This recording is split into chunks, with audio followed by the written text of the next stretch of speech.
A judge in Miami today followed the jury's recommendation and sentenced Theodore Bundy to die in the electric chair for the murder of two co-eds. I'm not an animal and I'm not crazy. I'm on the split personality. I mean, I'm just a normal individual. Everything he did to the girls, the bludgeoning and the strangulation, humiliating their bodies, torturing them, I feel that the electric chair is too good for him.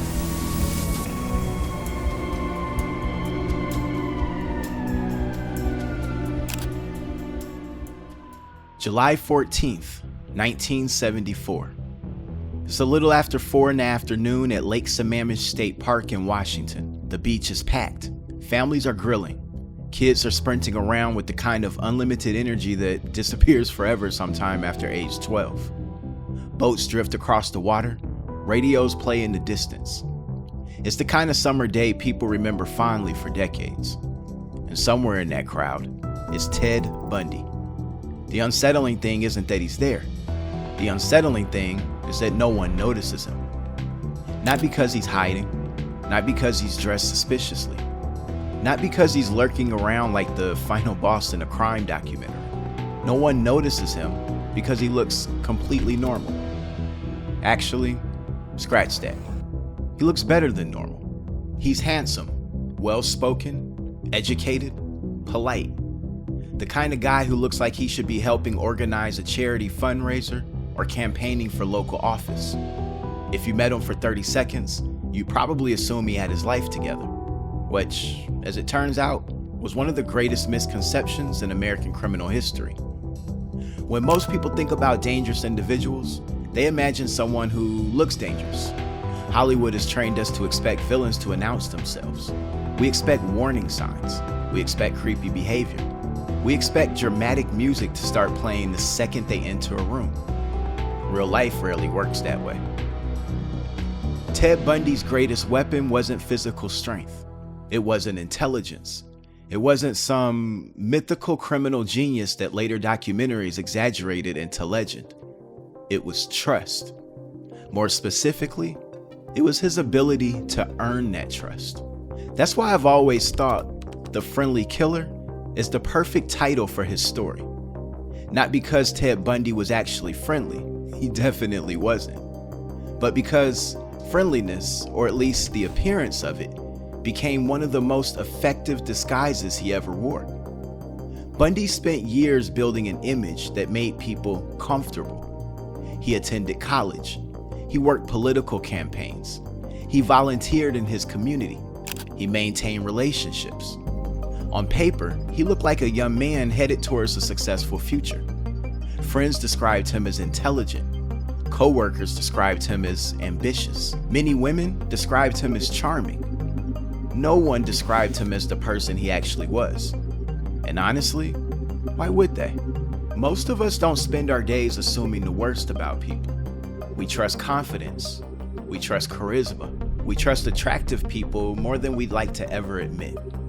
Psychologists call this the halo effect.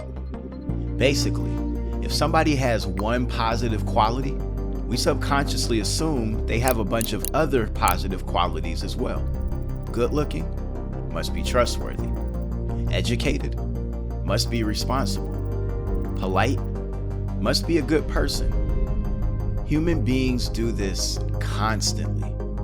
Ted Bundy just happened to understand it better than most. By 1974, authorities throughout the Pacific Northwest were investigating a growing number of disappearances involving young women. Patterns were beginning to emerge, but investigators still lacked a clear suspect. Then came Lake Sammamish. Witnesses later recalled seeing a young man approaching women throughout the park. He introduced himself as Ted. Several remember that he appeared to have an injured arm. He reportedly asked women for assistance loading a sailboat onto his vehicle. I mean, think about how ordinary that sounds. It's not threatening, it's not dramatic, it's not suspicious. It's a simple request that depends entirely on kindness, and that's what made it effective. Among the women who disappeared that day were 23-year-old Janice Ott and 18-year-old Denise Naslund. The shock of the case wasn't only that they disappeared, it was where they disappeared. I mean, thousands of people were present. Witnesses saw the suspect. People spoke with him. Some even remembered his name. Yet, no one realized what was happening until much later. The disguise wasn't a costume. The disguise was normality. Lake Sammamish became a turning point in the investigation because it finally gave law enforcement something they desperately needed. Witnesses provided descriptions. A vehicle description emerged, and perhaps most important, investigators had a name: Ted. Now, trying to find a guy named Ted in the 1970s wasn't exactly narrowing things down dramatically. I mean, that's like trying to find somebody named Mike in modern America. Still though, it was a start, and once investigators started connecting cases, Ted Bundy's carefully constructed image began to crack. One of the most important developments came from a woman named Carol Durant. In November of 1974, Bundy allegedly approached Durant while posing as a police officer. He convinced her to accompany him to his vehicle under the pretense of helping resolve a situation involving her car. Carol managed to escape and later provided investigators with valuable information. This incident became one of the earliest cases where authorities were able to directly connect Bundy to a victim who survived and could identify him. That identification would prove incredibly important because up to this point, Bundy's greatest ally had been doubt. People simply did not want to believe he was capable of the things investigators suspected. And honestly, you can understand why. Imagine someone tells you that your intelligent, ambitious friend might be connected to a series of serious crimes. Your first reaction probably isn't acceptance. It's most likely going to be disbelief. I mean, friends defended Bundy. Acquaintances questioned the allegations. People who knew him personally struggled to reconcile the accusations with the man they thought they knew. Even his longtime girlfriend reportedly found it difficult to accept the possibility. The problem was that everyone knew a different version of Ted Bundy. To one person, he was a volunteer. To another, he was a student. To another, he was a boyfriend. To another, he was a political activist. Everyone had their own Ted Bundy. Very few saw the complete picture. As investigators in multiple states began sharing information, the evidence continued to grow. Cases in Washington, Oregon, Utah, Colorado, and beyond began revealing similarities. The image of a charming young man started colliding with an increasingly disturbing reality. Eventually, Bundy was arrested. But this is where the story somehow becomes even stranger. Because most people, when arrested for serious crimes, tend to realize the game is over. Ted Bundy apparently looked at the situation and thought, what if I just didn't stay arrested? In 1977, while acting as his own attorney in Colorado, Bundy was granted access to a courtroom law library. This turned out to be roughly as wise as giving a raccoon access to your kitchen and expecting everything to remain organized. While in the library, Bundy jumped from a second-story window and escaped. For a brief period, one of the most heavily watched criminal suspects in America was simply gone. Authorities eventually recaptured him. And you'd think that would be the end of the escape attempts. You would be incorrect. Several months later, Bundy managed to escape again. This time, he reportedly exploited weaknesses in jail security, squeezed through a small opening, and disappeared. I mean, imagine being the officer who had to explain that situation.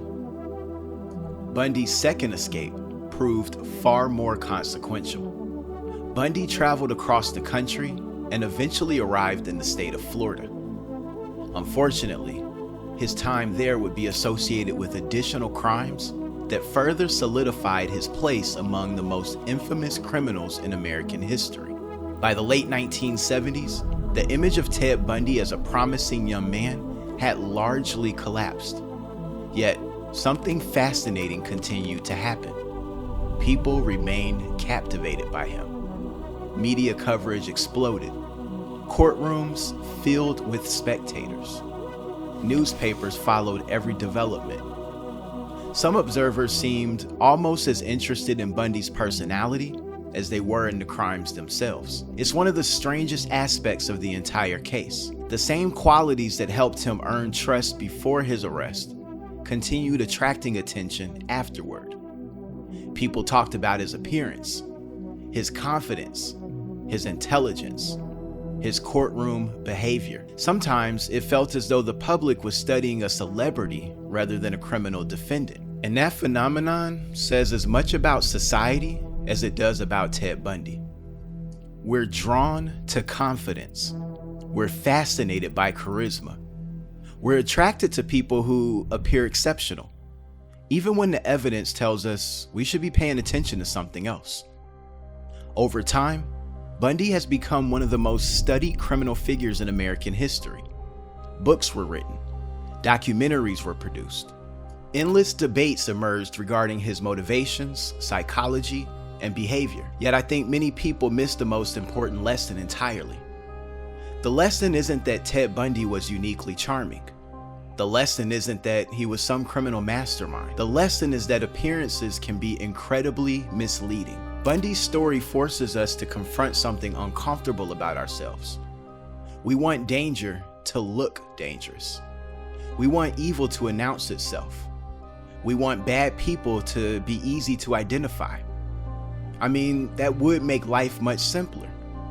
Unfortunately, reality just doesn't offer that convenience. Sometimes the person who seems trustworthy isn't. Sometimes the person who appears harmless isn't. Sometimes the person everyone likes is hiding something nobody expects. That's what makes the Lake Sammamish case so haunting all these years later. I mean, thousands of people were present. Witnesses saw the suspect. People interacted with him. And yet, almost nobody recognized the threat because it didn't look like a threat. It looked like a friendly young man asking for help. In the end, Ted Bundy's greatest disguise wasn't a mask. It wasn't a fake name. It wasn't one of his escapes. It wasn't a clever legal strategy. His greatest disguise was the image he created in other people's minds. The image of a successful student. The image of a trustworthy friend. The image of a charming young professional. The image of someone who couldn't possibly be responsible. And for years, that image protected him better than any prison wall ever could. That's why the friendly killer remains such an unsettling title. Because those two words shouldn't belong together. Friendly, killer. One suggests trust, the other destroys it. Yet Ted Bundy's entire story exists in that contradiction. He wasn't successful because people feared him. He was successful because they didn't. And that might be the most disturbing lesson of all.